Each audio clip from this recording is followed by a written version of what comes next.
Hey, welcome to Project Recovery, a podcast about addiction. More importantly, it's about recovery. I'm Casey Scott. That's Dr. Matt Woolley. He's a clinical psychologist. Now, if you're just joining the podcast for the first time, normally we take the first 10 minutes to kind of just go back and forth. I'll tell you what's going on in my life and in my recovery, and Dr. Matt will bring some medical information, some insight into the medical You're world. Usually you have a more exciting life than I. That's You not get around town. That's you do not more necessarily things, true, but and so you usually have more stories to bring. every once in a while I'll be storyless, and so I'll say, hey, Dr. Matt, what do you got? And you go, well, I can talk about this, I can bring this, but today you showed up loaded for bear. You actually brought information, unsolicited paper. Yeah. Now, why are we being given this gift? Well, it is a gift, actually, what we're going to talk about. So I was in my office today, and once again, I had been asked about how long it takes to get into a therapist. What are people doing who are in crisis? We are in a mental health crisis around the country, including the state of Utah right now. I think coming off the heels of the pandemic and all the other things. That Mass shootings. I'm going to tell you right now. Yeah. I tell my kids, the world is bananas. BANANA, however they spell it. Yeah. That one, yeah.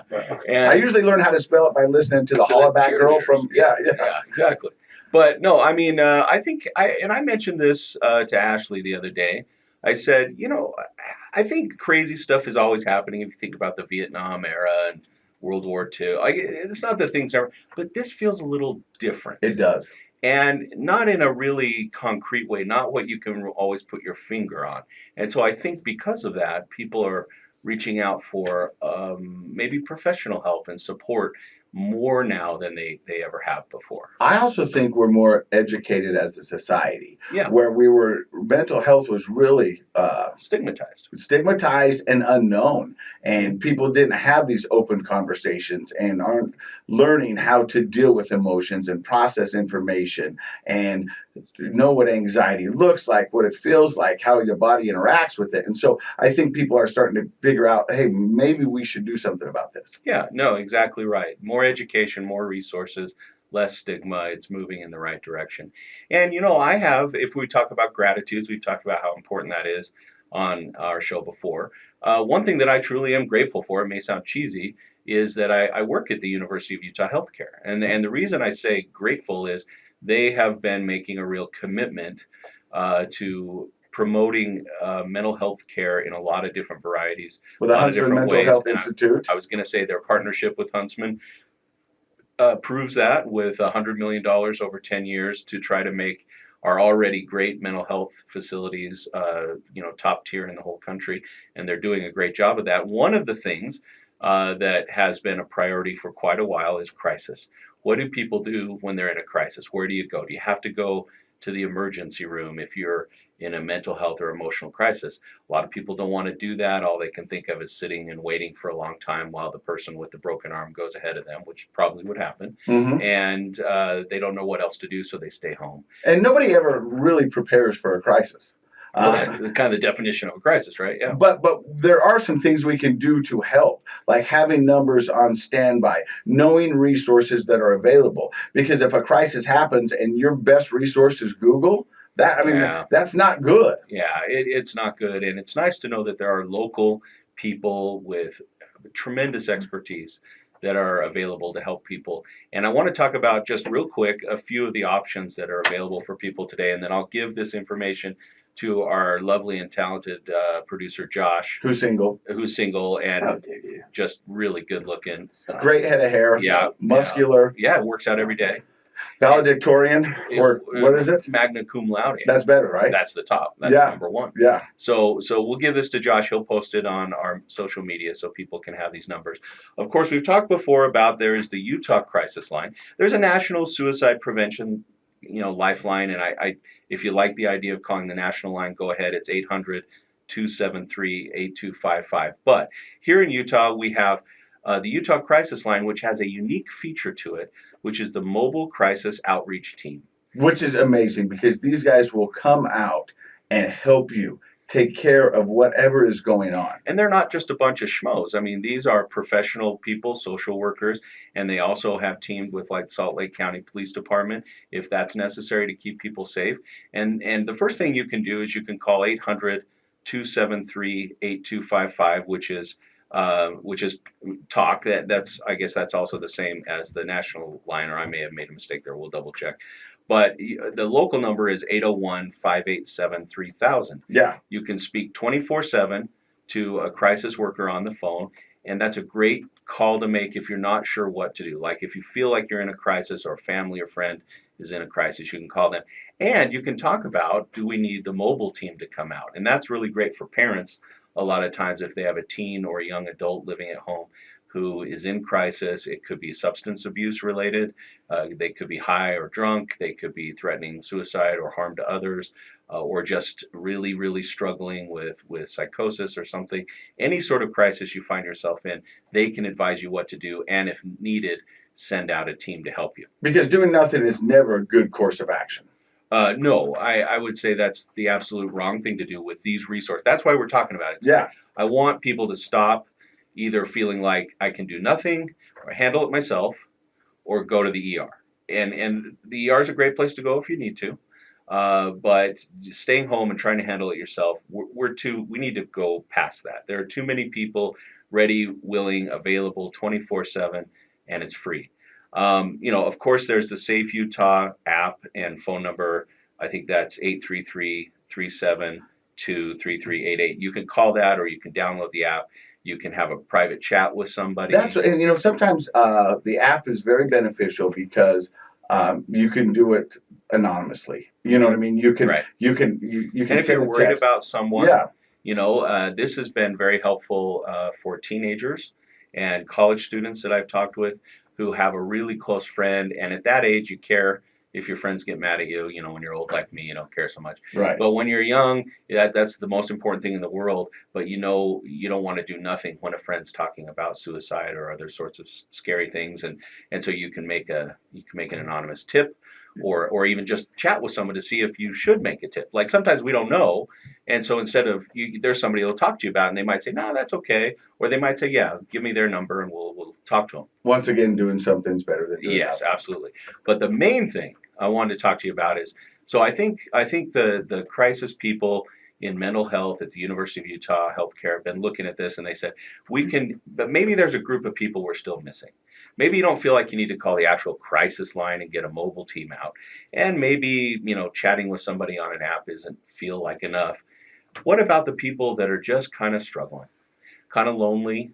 Isolated. There might be reasons why you can't go out. I know that that was certainly the case a year ago with COVID, and it's becoming a little less so, but the cases are on the rise. Yep. What if you're on a list to see a therapist and it's going to be a couple of months? We had a guest last week, who has on a list to get into Valley Camp. Right. And there was only so many slots, and so you had to keep calling to make sure you're on the list. And Yeah. so, I mean, lack of beds is a real concern in the state for mental health and recovery. Yeah, mental health and recovery go hand in hand. And, even though Utah per capita has a tremendously large number of providers and options, it's still not enough, frankly. And so they came up with what's called the Utah Warm Line. WARM. Yeah, warm. It's not hot. It's not maybe like that crisis. I need somebody to come out and help me. But at it's the not house. everything is cool. But I'm struggling. What if I'm just really struggling? What if I've done all I can do and I'm on a wait list, like you said, and tonight I'm really having a hard time? There's the Utah Warm Line, and this is intended for people that really need a good listening ear. Somebody who is like, I need someone to talk to right now. I don't think I'm necessarily going to hurt myself or someone else, but I'm struggling.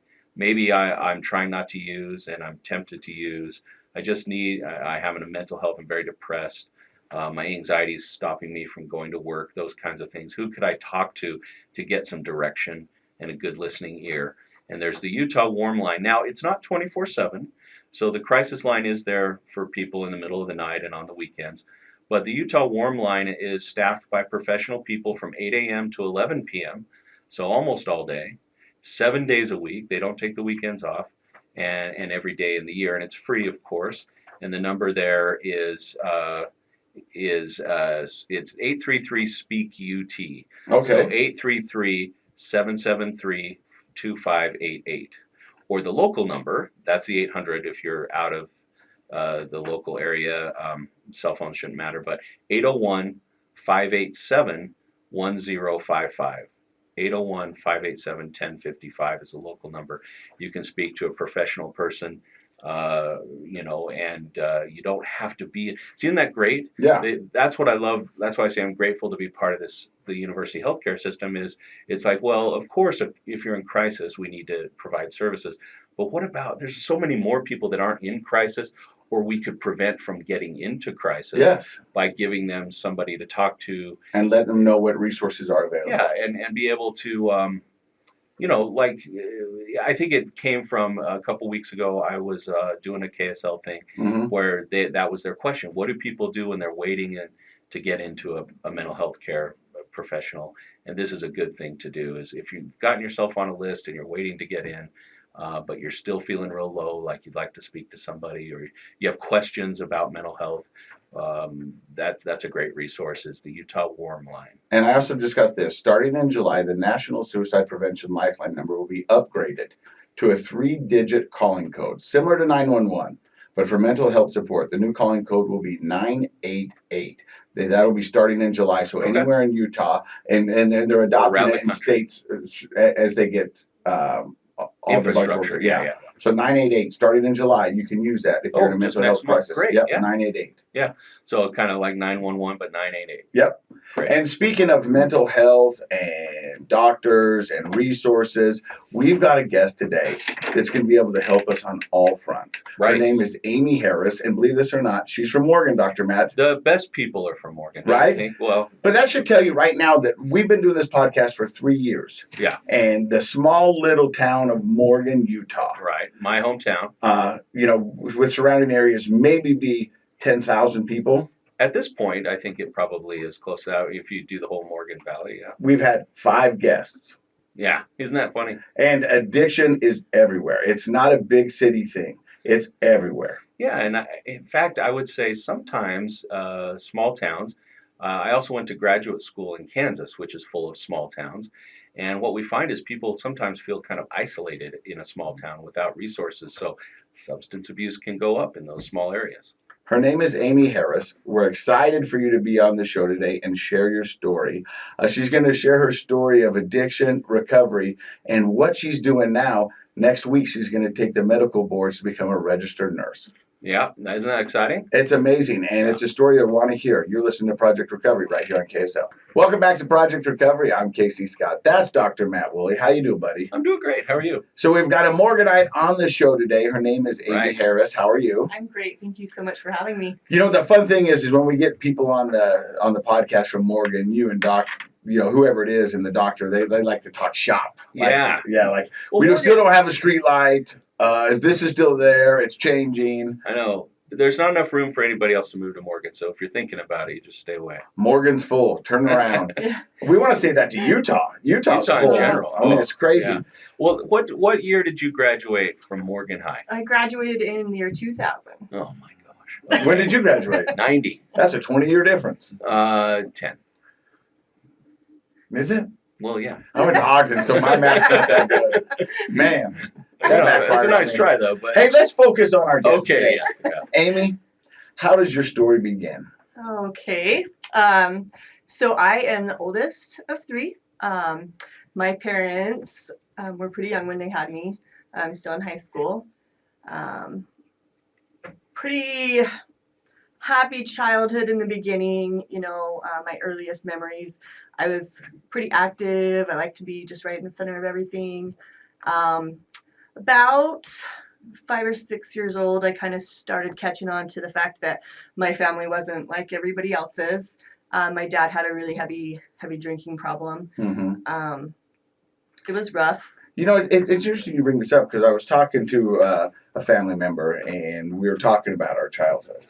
And we were talking about whether it was normal or not. And the big question, was it normal? But for me, I go, yeah, because that's all I knew. Right. You know what I mean? And so I didn't know anything different. And I thought everyone's normal is a little different. Yeah, but I thought all the things that I was dealing with in my house were not exactly the same as others. But, the major kids are points. egocentric. So they see the world from their own point of view. And that's okay. That's how it's supposed to be when you're young. And so, yeah, you make the assumption that whatever we do at our house is what happens at other people's houses. And then you grow up and you realize, no, Not even close. So you said at about age 6, you noticed that Mhm. your normal wasn't so normal. Right. I was in, kindergarten, first grade, and I was like, there's something different here. What is this? So What was it? I we were partying all the time. There was fights, and everybody I grew up with, they were going to church. We live here in Utah, so a lot of tight knit families. There's a lot of moms that would come in and help our classroom, and my mom couldn't do that. My dad was gone a lot. Were they both working full time? My dad was at that time. My mom was not. She was staying home with us. My dad worked construction, and he would go all over, out of town a lot. I didn't realize at the time, but there was some jail time served. There. Looking back, I was like, oh, now I see that. So I started noticing that, because I'm around a lot of other kids now, in kindergarten and stuff, and I just, it's funny because I do remember is partying, thinking that, like, I would go to the store. This is when you could, like, smoke in Kmart and stuff, and I would be like, okay, what people are smoking and what people are not, what people are buying beer and what people are not. Like, I started noticing that, which is weird, right? At 6 years old to start thinking that, and I was like, okay, you know what? My dad's cool. Like, I thought he was like this cool, handsome guy. He had this strut. He drinks beer and he parties, and that's what I want to do, And I started taking inventory of people around me. Yeah, I mean, that makes sense. I mean, we start to, like you're saying, we kind of identify with our parents and what they do. There's a certain period of a window of time as a kid where you want to be like your parents and you think they're kind of the standard. So yeah, absolutely. And then a little girl to her dad, that's sort of a particular kind of admiration that happens. And I'm sure that you're kind of thinking, yeah, my he's the man. Yeah, I did. And so, do you remember the first time you tried alcohol? Oh yeah, it was a Super Bowl party, and we're partying up. All my dad's family's there, and I was like, I'm gonna drink. I was probably like 7 years old the first time I tried alcohol, and I was like, cool. And you were saying earlier that parties at your house were pretty standard, pretty normal. Yep. There's a lot of parties. So, just for the listeners and maybe for me, what does that look like when you say partying at your house? What was going on? So my mom was a normie. Like, she didn't drink a lot. It kind of made her sick. But my dad's side of the family were really heavy drinkers. So we would have my dad's brothers all come over, their wives, some friends, and we just drink and drink and drink. So your house was a happening place. That was a place where all the aunts and uncles and their friends came. So you're around. You're the oldest, and that's kind of unique too, because as the oldest children tend to identify with their parents because they don't have older siblings to identify with. So you probably wanted, and correct me if I'm wrong, but you probably wanted to be around the action because you felt like a grown-up. Oh, heck yeah. I wanted to be right there in the middle of it. And that might have that was my explained thing. why at 7 you were like, I want to do what they're doing. I want to try a drink. So did you sneak the drink? Or did somebody offer you the drink? Or was it like, I'm just wondering what your mindset was like, I'm just going to take this beer. I'm going to go out back. I'm going to see what this is all about. It was a mixed drink just sitting there on the table. And I was like, cool, I'm going to drink it. My mom definitely would have stopped me. But I think my dad would have been like, oh, this is cool. Let's give this kid some booze. This kind of. And it's interesting you mentioned that your parents were still in high school when they had you, and we'll get to how you feel about your parents and what your relationship with them is like. But just from that point of view, the term arrested development often comes up when a person at any important developmental stage gets their development interrupted. And so that adolescent time, when all of a sudden you go from being a teenager to being a parent where all your friends are still just teenagers, there's something that happens there where people often kind of get a little stuck in that adolescent mindset. And so, if a 30-year-old who then has a child, they've gone through all that time and they're well past it, probably wouldn't think, oh, it's funny that my 7-year-old would drink a mixed drink. But unfortunately, and no fault of your dad's necessarily, I can see how somebody who kind of got their adolescence taken away from them by having to jump to this higher level of parental responsibility might still be sort of immature themselves. Is that kind of what you felt? Yep, absolutely. And as we go through, I can relate a lot to that. So you drank for the first time at age 7. Do you remember it changing you in any way? Do you remember feeling the effects of the alcohol?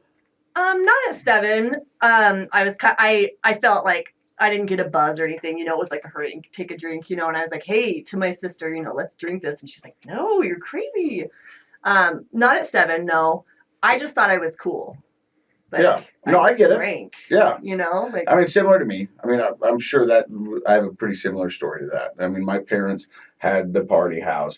When people came over, nobody walked in empty-handed. It was either a couple of bottles, 12 packs, whatever it was, because they were there to party, and that was it. And it was Friday night boxing. It was Saturday night this. You know what I mean? Any event was an event to show up with alcohol, and we partaked in it, and it was okay. And so this is a good example of, you know, some people grew up in homes where their parents entertained a lot, and some people didn't. My parents didn't really entertain, and so I didn't have any, you know, like lots of adults coming over and spending, but you guys both did, and that's just a unique difference of our upbringing. I can remember being 8 years old and my dad inviting his friends over because they were building a bar. They were building a bar in our house, and it was a nice bar, and there was a pinball machine next to it, and that was the focal point of his group of friends for probably the next 10 years. Yeah. You know what I mean? To go to the Scots, they got a bar, and it was loaded. And I mean, that was, and all the kids, they bring their kids over, and we'd run around outside, and we'd play around, and I mean, that was our friend group. It was. So after 7, when did you drink again? Oh, probably not till junior high. I think I was probably 11, 12. Still very young. Young, yes, young. And did life just kind of keep going on through elementary the way it had been, with lots of parties at the house? And So my parents, let's see, around, I think I was 8 or 9, they did get divorced. My mom couldn't take my dad anymore. My dad was a really cool guy, you know, when he was sober, but drinking, he was just not, you know, very like physically, emotionally abusive. My mom was able to get out of that, you know, and I admire her for that. You know, my mom's a really strong woman. And so at that time, my dad just kind of took off, you know, and I remember the day he left, it was heartbreaking for me, you know. My mom threw all this stuff into this big old duffel bag, you know, and I wrote a note to my dad, you know, I love you so much. I'm going to miss you, you know, please come and see me. And he didn't, you know, he was gone for a couple of years. So my mom found a way, we found an apartment. It'd been a couple of years. This time I'm probably like 11, 12. And I come home from school one day and my dad's there, you know, I hadn't seen him for a couple of years. And I just thought, oh, this is cool. Like my mom and dad are going to get back together. You know, I miss my dad. And so we started having visitation with my dad, and so that was good. Or around that time, you know, 12, 13, my mom did get remarried, and that's when we moved to Morgan. And I was coming from Layton, so it was a pretty busy area in Layton, and we were going to Morgan that I'd never even heard of at that time, you know. Which is only 20 miles away. Right, but I was like, Morgan? to this day, lifelong Utahns have no idea where Morgan is. I'll say I'm from Morgan, and they'll have no idea. Who's that? Yeah, which I kind of like. So we moved to this small town, and I'm like, this is gonna suck. Like my life sucks, you know. But I got there, and I was pretty popular because it's a small town, and I'm a new girl. Yeah. You know, so just started hanging out. You know, I was kind of more interested in the kids that were hanging out in the parking lot. You know, that's just, I wanted to party. And I think I just was upset at the whole situation. You know, I still was holding on to this like need to have that relationship with my dad. I had a stepdad. I was in a small town. Well, and I can't think of a harder age to move. Yeah. Really, junior high is for all the parents out there. If you can avoid moving your kids during junior high, you should, because that's such a critical developmental period socially for kids and their identity, and that's just a tough time to move. So, I mean, you got to stop, and you've probably done this in your recovery process, all that was happening to you. You know, your dad's back, your mom's remarried, you're living in a city, you're moving to the country. I mean, that's a lot for an adult to process, let alone a 12-year-old. Yeah, for sure. So you gravitated towards the parking lot crew. Yeah, I did. Well, those kids are often some of the very most welcoming. Yeah. Yeah. Because your only fee for admittance is willingness to party. Yeah. That's, I mean, They're just looking for a good time. Yeah. Yeah. Don't snitch. Come hang out with us, and you're in. Right. Yeah, pretty much. So I started getting in trouble, and my mom's solution to that was, hey, you know, why don't you get a glimpse of what this kind of life is? Like, you're going to go live with your dad. Oh. Into the fire, huh? So scared straight tactic, kind of. Yeah, that's what she was thinking. So I went to Roy, live with my dad. And it was okay. It was the same thing, you know, as before. Your dad was still drinking. Heavily, and his wife heavily drinking. There were a lot of fights. There was a couple times I had to call the cops because of their fights physically. And I just kept going down the same pattern. That's when I lived with my dad, that's the first time that I really knew that alcohol was my solution.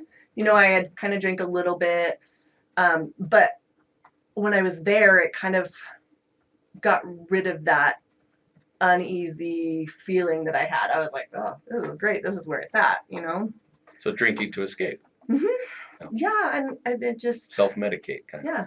Yeah. And it became a coping mechanism. Yeah. How long were you with your dad? I was there for not long. It was about 6 months.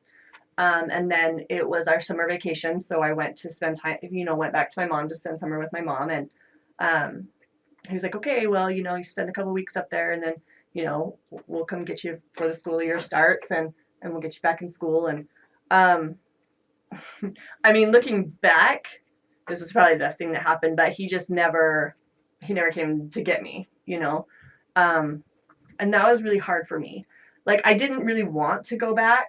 But you wanted to be wanted. Right. By my dad, you know? I get it. So this is kind of a second abandonment. Kind of, I guess. With your dad. Like you had written him that letter, which, by the way, was a little heartbreaking to hear. You write this letter, please come see me, and you don't see him for a couple of years. Yeah. And then here we are, I'm going to pick you up at the end of the summer. And that must be a hard thing for a girl to process. It kind of is. You know? There's no kind about it. It is. I mean, I think it's I don't want to put words in your mouth, but I will just say that the way to get past that kind of stuff is to go through it, you know, and the reality is our parents are our first intimate relationships, and we learn about relationships by how it feels more than what we think about it. And especially when you're a kid, you know, and that's a tough thing to process. It was, you know, at that point I was sad for a minute and then I got angry. You know, at this point I'm just like, I don't need that in my life, you know? So I'm good for a minute, still doing my same thing, hanging out with the wrong crowd. I mean, they were great people. I don't like saying the wrong crowd because they were great friends. No, I know what you mean 100%. Yeah. I mean, I hang with the same people. As a matter of fact, I still hang out with the same people who party. I just know that I can't do it. Yeah. And they're doing the best they can with what they have and what they know, and it's not their fault. Yeah. So I get it. But isn't it interesting how anger is a more comfortable emotion than sadness? Oh, yeah, right? It's most definitely more. And more I would comfortable. say what you just said is a brilliant example of what most people do, whether they're kids or adults, is we can't wait around in our sadness and our hurt feelings for very long before we kind of have to do something. And for a teenager, I think the most common thing is to get angry. So what'd you do with all that newfound anger? Oh, I just partied with it. I got me a boyfriend that was quite a bit older than me, and I got pregnant when I was 16. So at that point, I was like, oh, crap. Like, I've got to change some stuff, you know. I'm going to be a mom. And he was all on board with being a dad. We tried to make it work. He didn't take well to being responsible. You know, he's a young guy, great guy. We're really good friends now, but it just wasn't. It was I mean, I was 16. That's kind not of back gonna to work my out. point is you guys are still kids. Right, exactly. I mean, I think in our society, because 16-year-olds can drive and 18-year-olds can join the Army, we underestimate that that's still a developing child's mind. Mhm. And in fact, the brain age, I mean, you're not fully developed until you're 24 or 25 neurologically. So, but we start to think 16, 17, 18, 19, these are they're like little grown-ups. No, they're not.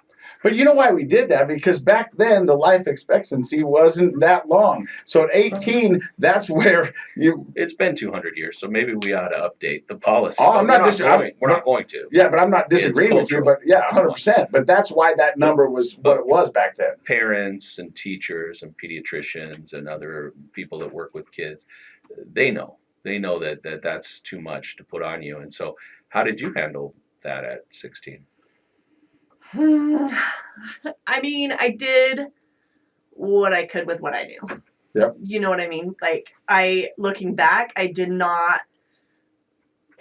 wasn't the greatest situation, obviously. You know, I went to work. I went to school. I knew I had to graduate high school. I did that. I So, was working. 16, you're a sophomore, you get pregnant.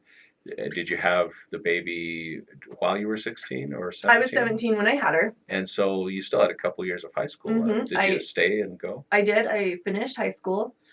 And then I worked. I was still, at that time, I was still trying to work it with her dad. You know, we'd moved out and got a little apartment together just right there in Morgan. I was working 2 jobs. He was doing his thing. He was partying and he was like not going to work and, you know. So I got sick of it and I left, went back home to my mom, which was hard. You know, my mom still, bless her heart, like she's a wonderful woman. But so I went back home to my mom. At this time I decided I was going to go, you know, to school. I wanted to be in the medical field. I kind of always wanted to go that direction. I don't know, growing up, like, you know, you go to the doctor's office and they just seemed so important and the nurses were so nice and they just took notice of you and took care of you. And my grandmother was a nurse and so I knew I wanted to go that field, you know. So I started school. I did like medical assisting, nursing assisting. This time I'm like, well, let's see, I'm getting a little ahead of myself. So I was about 18 when me and my oldest dad split up. Shoot, I lost my train of thought. Oh, I decided I was going to go into the medical field. I met at that time, I did meet my first husband. Just wonderful, wonderful guy. He was a little bit older than me. He had his crap together. You know, he had a place, he had a good job. He had 2 little boys that were the same age as my daughter. You know, I fell quickly for him. Sounds like an instant family. Yeah. I mean, and I was so happy then, you know. I was going to school. I finished with my associate's degree. He wanted to be a pilot. He was working really hard towards that goal. I finished my associate's degree and he got a really cool job working for USDA for wildlife services as a pilot. We're going to find out what that looks like in just a few seconds. You're listening to Project Recovery. So you just finished your associate's degree. Mm-hmm. Your husband, you said your first husband, just landed a dream job at USDA. Mm-hmm. He's a pilot. Yeah. That's like the coolest thing. When I was a kid, being a pilot. Oh, yeah. You mentioned the doctors. I thought, man, being a pilot. Right. Man, they're all Top handsome gun. and cool, and they got the uniform. Wow. He's got 2 little kids, same age as your daughter, and you said everything's going good. But I got to ask you, before we get further into this, were you still partying all the time, or did you have a little bit of sobriety going on? No, I wasn't really partying. I mean, we would go out and I'd have some drinks, but it wasn't like getting wasted was my goal. You weren't getting tore up from the floor up? Nope. Backed up and smacked up? Nope. Beat up from the feet up? No. Those are partying terms. You are a wordsmith. Yeah. So you were just kind of just doing what normies do. Yep. At this point, he's got this job. I graduated school. I got a good job, and we decided we're gonna get married. And I am just over the moon and thrilled. This is the love of my life. I have this perfect family. Are there more kids yet? No. No. Okay. No, he was not about that. He's like, I got two, you got one, we're good. So we get married. 2005, we got married. And right after that, his job moved us. We went to Richfield, Utah. Another small town. Yeah. I mean, his job was predatory control, for farmers. So they just take care of the coyotes, is what his job was. He worked really close with the trappers and stuff down there. It was really good. I had a really hard time adjusting to that move. And I was starting to have some anxiety. And so, I've heard this happen a lot.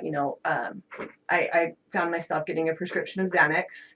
Guys, like Xanax was my thing. Like I was like, oh, now what had cool. you had felt anxiety, or why did you go in for that? I just started getting, I had all of these great things going on in my life. We had a great marriage.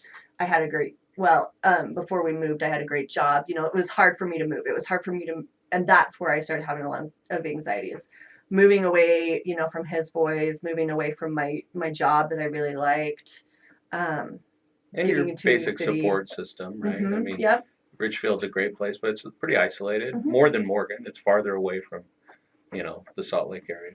Yep. So I started using the Xanax, and I was like, this is cool. Like, and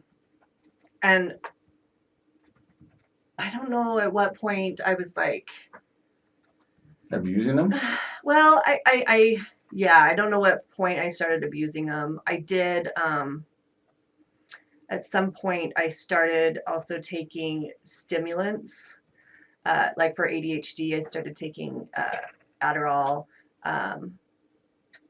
For some reason in my 25-year-old mind, I thought Phentermine, I needed to lose weight. I was tiny. I wish so I started taking Phentermine, and I had Adderall. And I think that I was like, okay, if I mix this Phentermine with this Xanax, I get this perfect little place.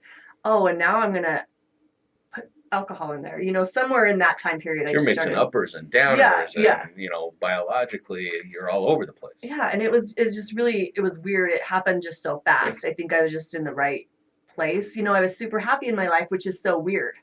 That I started having all this anxiety, and I started using substances. But that's the interesting thing about addiction. Most people think when you get into an addiction, it's because some sort of trauma, which a lot of it is, or some anxiety, or something bad in the family. But sometimes people get into it when everything's going okay, or so they think. Yeah, I mean, it can be that way. I mean, I don't know if you need to tell your story the way you want to, but I will say that sometimes childhood trauma, that because we're children and we don't know how to deal with it, you can't as a child, then we get to be adults and we have our own children. Sometimes some of those feelings catch up with us and we're unprepared for it. We don't understand it. And so sometimes those things get us when we are raising our kids, and their developmental experiences sort of trigger, at least in an unconscious way, our memories of those problems. And emotionally, we can start to have things that seem like unexplained anxieties and depressions. And so, it's interesting. I never really thought of it that way, but that's really interesting. To me, looking back at it, I kind of feel like I had stability at that time, and I kind of feel like it scared me. Like I was afraid to lose that, that perfect family. And so I don't know, maybe like a mix of those things. It was just, I mean, that would highlight the instability of your own childhood, right? Right. Right. Like here you are, you've come through an adolescent trauma. I'm sure you don't regret having your daughter, but that's a tough time in life to make that leap. And now you've created this great home with good work and a good husband, and that stability sometimes can make a person's instability from childhood pop up into their mind, like, oh shoot, yeah, what am I, what if this goes away, and you start to feel very insecure. Yeah, absolutely. Like that literally gave me chills just hearing it from you. So did it become a problem with your husband? Like he started noticing a little, like, my behaviors were different. And he did say, he's like, when you drink, like, you don't drink normally and you get pretty crappy. And I was like, whatever. But in the back of in my mind, I was like, yeah, this might be an issue.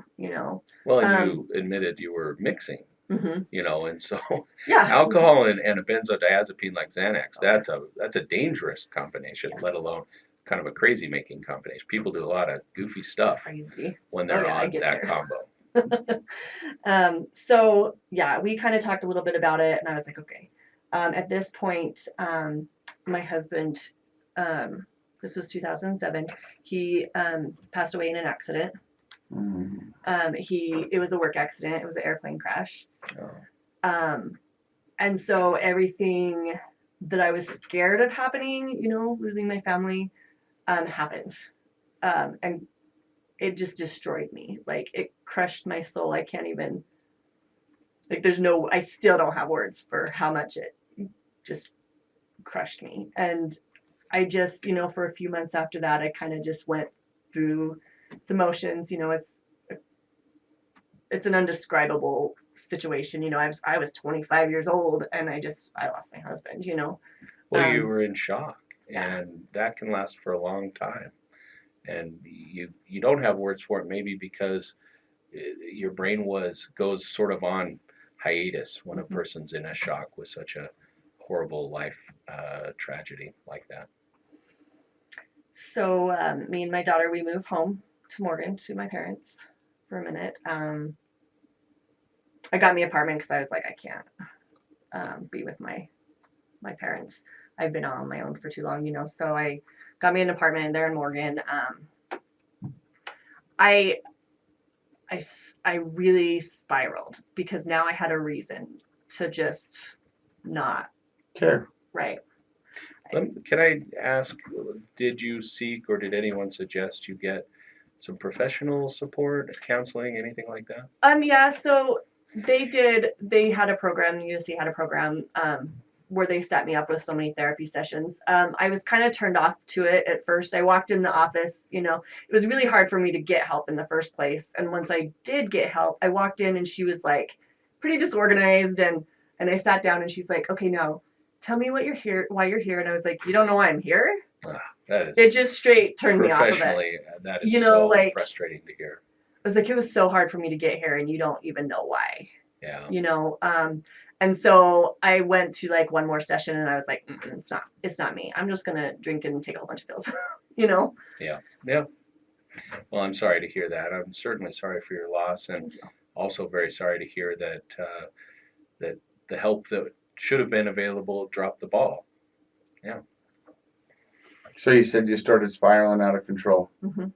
Yep. I wanted to not have to deal with the feelings. I felt I knew that my relationship with my stepsons wasn't going to last, Were they living with their mother? They were. And, like I said earlier, she did the best she could with her situation, but, and we were actually friends at the time of his death, but eventually, we weren't getting along and she didn't want me in the picture and I didn't want to give up my things or, there was a lot of money issues, what was his, she wanted, or what was mine, she wanted, and I didn't, it just was ugly. You know how it is. Yeah. We were both doing the best we could with what we knew. Yeah. But a ton of pressure and a lot of grief and shock. I mean, those are the times often in people's lives when they're making huge financial decisions, but you're at your worst mental health state, and it's very hard. And of course, a lot of people do, maybe not act in the most rational way in those times. And you're throwing in a bunch of alcohol and pills. Oh, yeah. Yeah. I mean, it's a perfect storm for bad decisions. Yeah. Well, and I went back to work at the doctor's office I was working before, we left for Richfield, and it was easy to manipulate those doctors that I was working with, because they knew me before. They felt sorry for my situation, and I was able to manipulate and get more than what I should have been having. It was easy for me. Was it still the benzos, the Xanax? Yep, benzos and alcohol, and still the phentermine. Because I had to drink at night and then I had to wake up. So I had to pop my phentermine and my Adderall. So yeah. So at any point, does your family or anybody step in and say, "Hey, you might have a problem"? Yeah, my mom mentioned it a little bit. My mom was really cautious of what she said to me because I didn't take criticism well. My sister and my mom talked a lot about it. They just didn't really know what to do about it, And I was telling you earlier, my mom didn't have that addiction. She was a normie, so she didn't understand. So to her, she was like, just quit, So I just went along like that, did the best I could. I was working. I met a really great guy. And in 2011, he asked me to marry him. So this was 3 years after my husband passed. So we got engaged.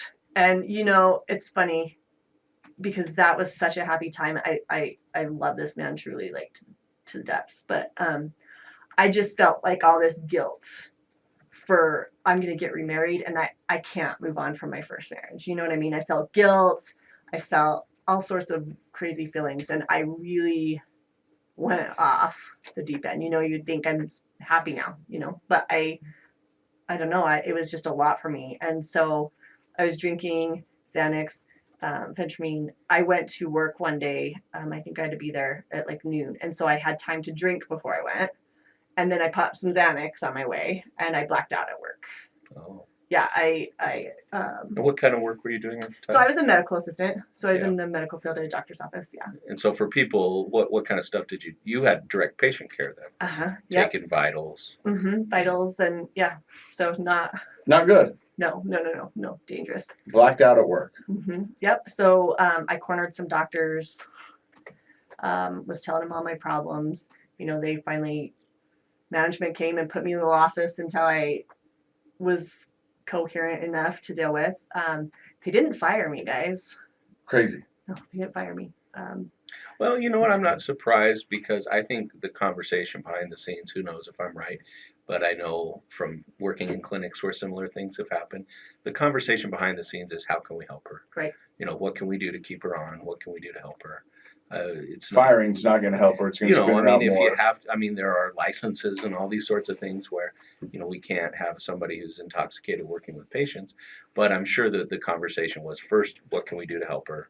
How can we support her? If you end up having to let somebody go, which I've seen happen, it's many, it's down the road. Right. And I'm so, I'm getting a little bit teary-eyed here because, like, exactly, I'm so grateful for everything that they did for me. And I didn't quit there. Like, I continued, but they tried, so they didn't fire me. My boss recommended rehab. She gave me some information about ACT at Ogden Regional. And I was like, no, I think this is good enough. I think I've changed my ways now. This was a good enough wake up call. This is, rock bottom. Right. I could manage this myself. Isn't that crazy in your addiction? You go, this is my rock bottom, and your rock bottom's like, you're not even close. No. You're not even close. You got like 10 more years. Yeah. Oh, that's cute. That's not rock bottom. So I was like, no. Went on a little while. I did okay. And then I started missing a lot of work, and they called me in the office and they were like, okay, we know what's happening, which to me at the time I was like, what? How do you know? Like, I was really surprised. Like, I thought I was hiding it. Right. Yeah. So yeah, you go to rehab or you're done at this point. So I go to the ACT and I just walked in there and I just remember, like, it was almost comical to me at this point because I was like, I am not like these people. These people need some serious help. I still have a good relationship. I have my family. I have my home. I have a job. You know what I mean? Like, 100%. I was like, these people are ridiculous. Casey knows exactly what you mean. Yep, I do. Been there, done that. So. Graduate from the program? Yep, I did 30 days. I came out and I was sober for probably 2 weeks. And then I was like, guess what? They cured me. So now I can drink like a normal person.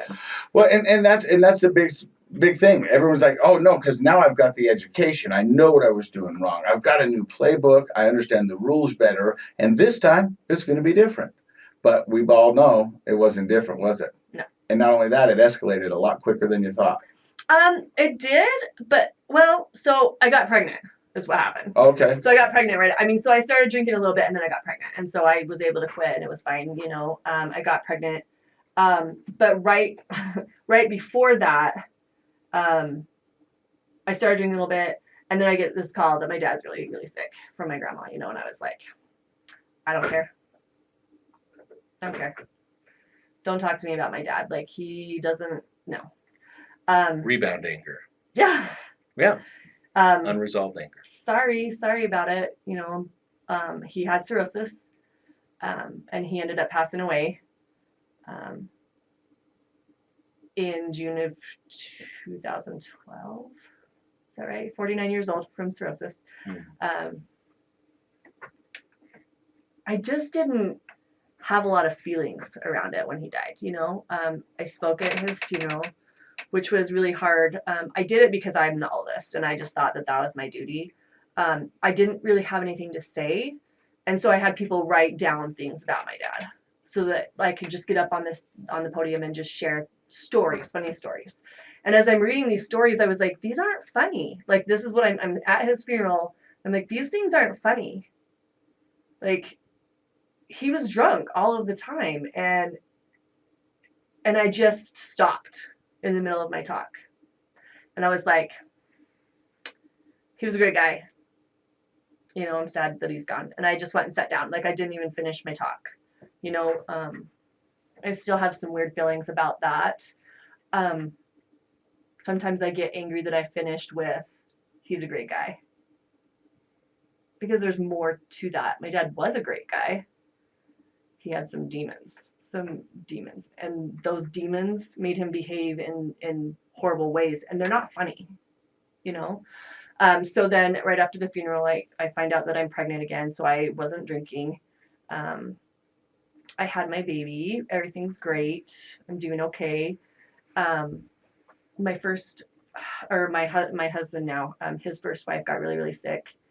And she passed away from cancer when my baby was about 6 months old. And at this time, now I have 4 stepkids coming to live with us full time and a baby. And I just was like, I can't. Like, so I just didn't deal. You know, I started doing the same patterns again, right? I was fighting a lot with my husband. And at this time I was like, okay, I got to go to rehab again because I'm going to lose my family. So I went. I did okay in there. But still the same thing. I didn't quite catch that I have an addiction and that I cannot use ever again. You know, like it doesn't work for me. My body reacts differently to alcohol. In your rehab, Mm-hmm. do you think you ever really opened up? Um, What I mean by that is, let's just take a pulse for a second. You're a teenager and you get pregnant. You have a father that abandoned you at least twice, and then he passed away. You have a tragic loss of your first husband. Now you have this overwhelming, responsibility of all these stepkids moving in all at once, on top of the fact that you're struggling with an addiction.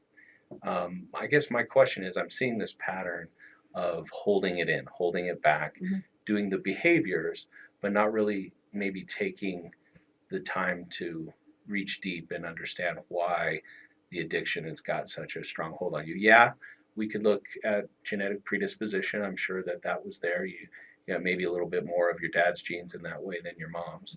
But I'm looking at this and thinking, this is a person that's about to burst with all this emotional, psychological pressure of all these really tough life events. Having one of those events is a big deal. You've had several. Did your rehab get into any of that, or was it more just let's learn to be Superficial. Very. That was the exact word I was going to use. Very Stop superficial. Very, very superficial. I told my story, but there was not any depth to it. You know. You downplay it. Yeah. You gloss over it. Mm-hmm. You don't really get into it. Right. I was angry. I did the whole anger thing. Did my step work. It was a 12-step. Just to get out, you know. I got out and I did okay for a minute. And then I was like, you know what? I'm gonna accept, this is how I twisted things. I'm gonna accept that I am an alcoholic addict and I'm just gonna like embrace that. Lean into it. Yeah, I was like, this is who I am. I'm gonna just, that's how it's gonna be. I did 2 rehabs, it didn't work. It's fine. So How did that go for you? Nah, not good. I mean, I never ended up with any legal problems. A lot of things I did, I should have, you know. I didn't lose anything. The family life was very tumultuous, you know, the word. Yeah. I can't say it right now. It wasn't good. I was really having a hard time with my husband. I was really fighting with the kids. Understandably, you know, they lost their mom and here I am. I'm just messed up, you know. I can't even. When you said that, it reminded me of my daughter's letter. And she goes, you know how much fun it is fighting with a drunk? And when that drunk is your dad. You know, and that just gave me chills because, I mean, I understand what you're doing and you're doing the best you can and you're fighting with these kids. And, oh, I mean, I can feel for you. It's heartbreaking. I mean, I really do. And you're leaning into it and you're trying to accept it and you're trying to, it's just so much for you to process. It was I definitely did not handle it in a mature way, that's for sure. I fought mostly with his youngest from his first marriage. She was getting into some trouble and I mean at first we were really great, really close friends, but at this point we were just butting heads. Like I just wanted to control her and she hated my guts and we were fighting. We got into a really good fight at home one time and that's where I was like, okay, yeah, I got to do something. Maybe I'll go to school. I wanted to be a nurse. I'm going to quit my job and I'm going to go to school. I got to change something. But at this point, it's not my drinking habits, you know, because that's just who I am. So I quit my job and told my husband I'm going to start school. And it was it's funny because that all stemmed from this really bad fight I had with my stepdaughter, you know. I was like, I'm going to change, you know. So I get enrolled in school. And guys, nursing school is super hard, and it's when you're drunk and high, it's not a good thing, you know. No, I will actually tell you, now that I know, having worked with nurses, what nursing school is. It's competitive. I don't know how anybody gets. Oh, yeah, and then you add drinking and being high on that. Challenging. I mean, I can imagine. And you know, this is who I'm drinking. I do better work when I'm drunk or high. That's a lie we tell ourselves. I'm smarter. I was a better golfer drinking, Yeah. but it's not true. And I started stealing medications from my kids. My daughter got some prescription stimulants, some prescription Xanax. You know, she was going through a lot because she lost her mom, you know. I was just stealing her medications. I was hiding booze everywhere in the house, you know, like typical stuff. You know that's not typical. Not normal, no. Alcoholic. Yeah. Like I get it. Yeah. You know what I mean? Like I too kept tequila in the garage where you're not supposed to keep it, but yeah, it's not typical. Right. My kids called it my closet vodka. They all, you know. Yeah. They all. Oh yeah.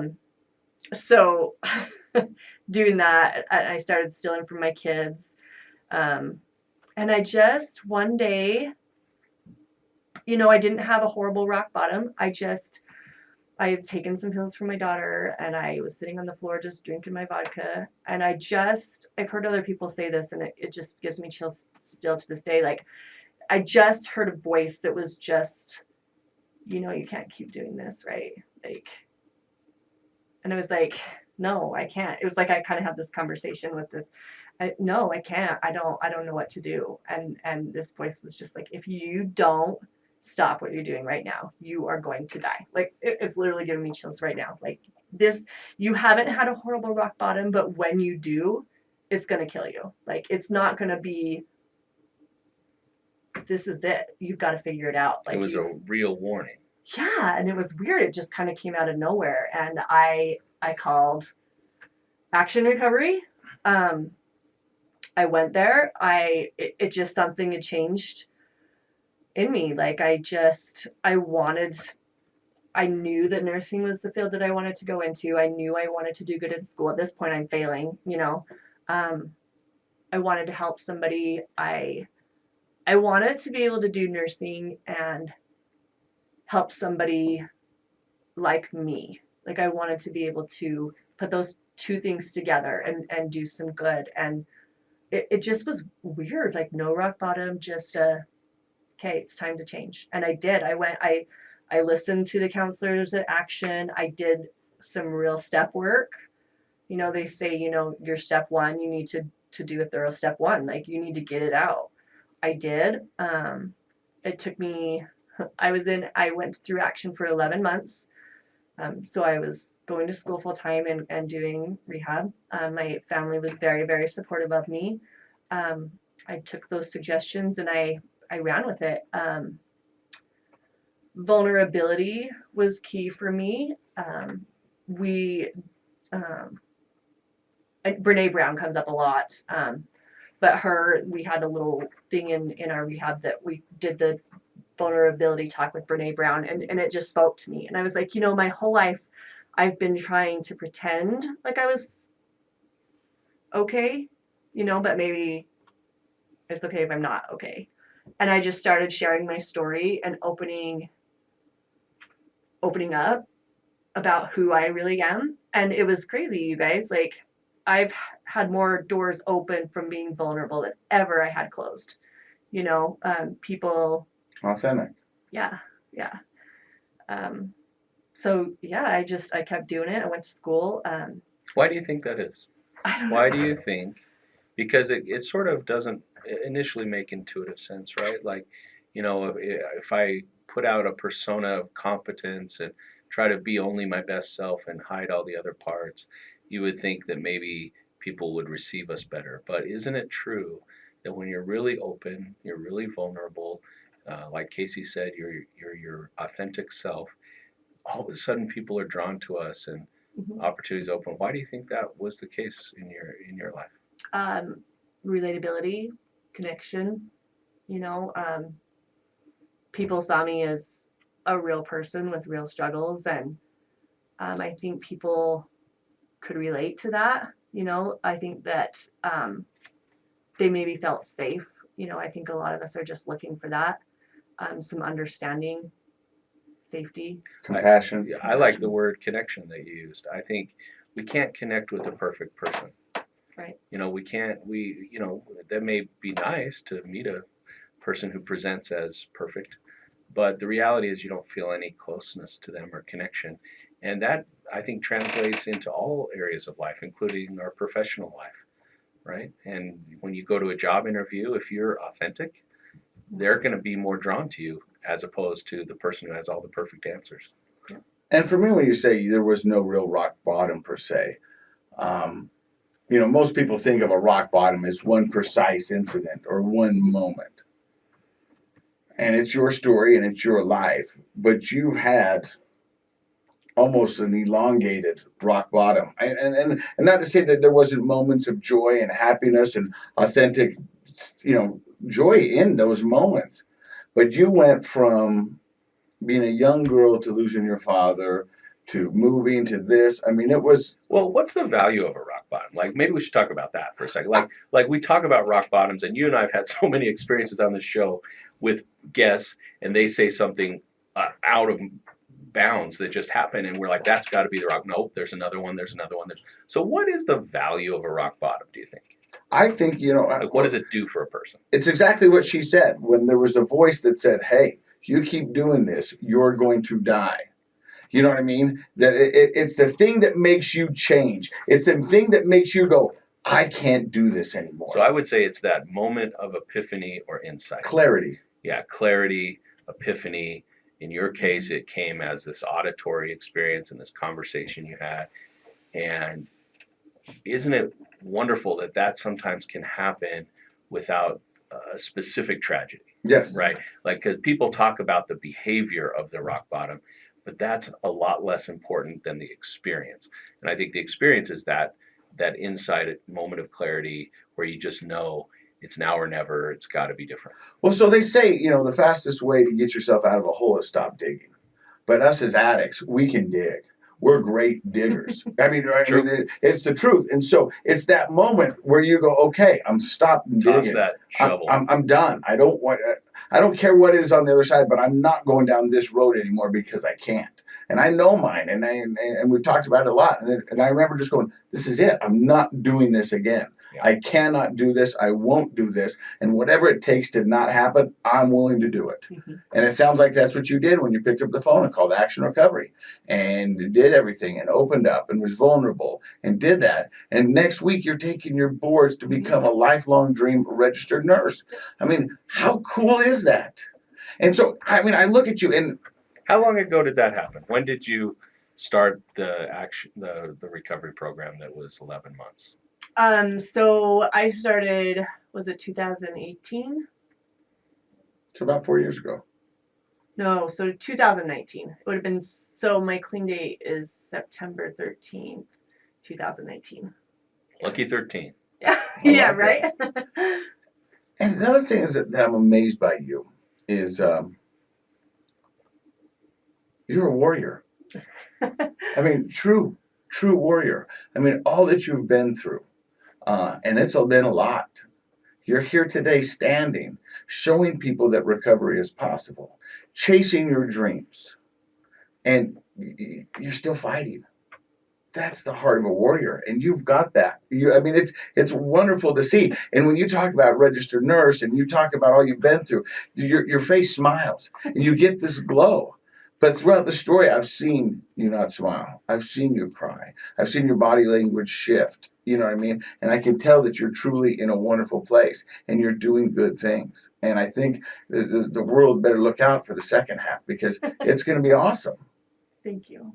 I mean, That I means really a lot. am. I agree. That means a lot. I really think you're going to do wonderful things and you're going to help so many. And that's what you wanted to do. Thank you. What would your advice be since, it's been just a few years, you've made tremendous changes in these few years, and, we're on the cusp of this huge accomplishment of being a registered nurse. But I would imagine that occasionally you whether it's emotionally or physically, you might kind of feel like, it'd be nice to escape. What's your advice to somebody who's in recovery? What do you do that helps you through those tough times? Oh gosh. So many things come to mind here, but I think the one that stands out the most is just one day at a time. One day at a time. We hear that a lot. Why is that helpful to you? It's just when you're in recovery, especially early recovery, it's so overwhelming. It's so overwhelming. And when you can break that down into just one day, even one moment at a time, it seems doable. Like if I can't promise you that I won't drink tomorrow, but if I can just get through today, I'm going to stay sober today. Yeah. And I applied that to school. It was hard. It was uneasy, but one day at a time. Get up and do the thing. I apply that to my family. So how is the family? Are you still married? Yes. Yep. Great family. Everything's really, really, with my youngest daughter, luckily she's not going to remember a whole lot of me being crazy, my husband and I, we have a really amazing relationship right now. It's stronger than it's ever been. We can communicate our feelings. That was really hard for me to learn, is to communicate with him. He should just read my mind, right? Yeah. But no, he doesn't. And I communicate with him and we work through that. My oldest kids, things are a lot better. We're working on it. I'm so grateful for them. I'm so grateful that we still have a relationship. I know, with my dad, I don't want anything to do with him, I feel like I have a long ways to go with them. There's some amends that I need to make with them still. I have a lot of guilt. I see some of my older kids struggling now, and I have a lot of, shame, like maybe if I had done things differently, that things would be different for them, But it's awesome. It's awesome that I can be there for them and be clear-minded. my oldest daughter, that I had when I was 16, you know, she's like, stop telling me your recovery stuff. It's fine, you know, and I just laugh, you know, and she's been grateful, I think, to have her mom back. You know, she did say, she's like, I'm so proud of you for doing this for yourself, and that's a good feeling, you know. Yeah. So Dr. Matt, final thoughts? Well, I would say, sort of paraphrasing a Buddhist saying, you know, the only time we exist is now. Right. And so back to that one day at a time comment, that advice you gave to the listeners, I really like that, because the reality is I was at my office earlier today, but that doesn't exist anymore. And later I'm going to go to a different office, and that doesn't exist yet. Mhm. The only time we exist is right now. And so now has a lot of power to make changes in our lives. So thank you for highlighting that for our listeners, and for, you know, telling your story, and being a great example of a Morgan Trojan. I like that people from Morgan are tough, and I think that's great. So I appreciate you coming on the show and sharing that. And, you know, it is one day at a time. It really is. For whether you're trying to get through school in a challenging program like nursing, or you're struggling with a child that has a disability in your family, or you yourself are going through recovery, if you have that attitude, one day at a time, you're going to make it. thank you. And I'm so grateful that I got to spend this moment with you and hear your story and the wonderful things you're doing and what wonderful things are going to happen. So thank you very much. Thanks, guys. Thank you for stopping by and listening to the podcast today. We appreciate every one of you who invites us into your cars, your homes, your ears, wherever you get us. We do appreciate it. You're listening to Project Recovery. In case you forgot, Dr. Matt, It's a KSL podcast. now.